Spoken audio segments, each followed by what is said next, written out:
राजा उदयन की कहानी। मगध का नवनिर्माता। राजा उदयन शिशुनाग वंश के एक प्रमुख शासक थे।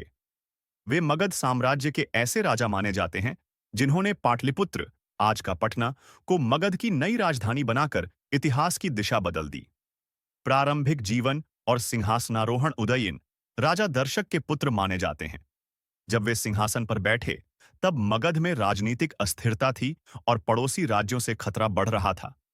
उन्हें एक ऐसी राजधानी की जरूरत थी जो न केवल सुरक्षित हो, बल्कि व्यापार और प्रशासन के लिए भी बेहतर हो।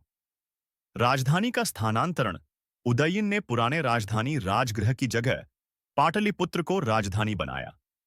पाटलिपुत्र गंगा और सोन नदियों के संगम पर बसा हुआ था, जो प्राकृतिक रूप से सुरक्षित था और व्यापार के लिए भी उपयुक्त। उन्होंने यहां मजबूत किले और महलों का निर्माण करवाया। इस फैसले ने मगध को आने वाले समय में पूरे भारत का सबसे शक्तिशाली साम्राज्य बनने की नींव दी।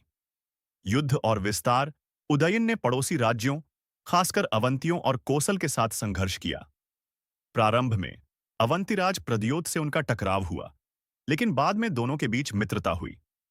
यह संबंध मगध के लिए लाभकारी साबित हुआ, क्योंकि पश्चिम से आने वाले खतरों में कमी आई। योगदान और महत्व। पाटलिपुत्र का विकास। आगे चलकर मौर्य साम्राज्य की भी राजधानी यही बनी। सुरक्षा व्यवस्था।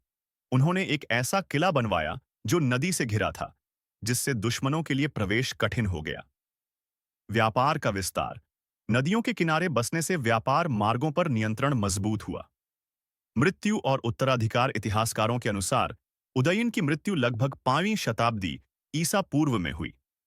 उनकी मृत्यु के बाद मगध में फिर से अस्थिरता बढ़ी और धीरे धीरे शिशुनाग वंश का पतन शुरू हो गया।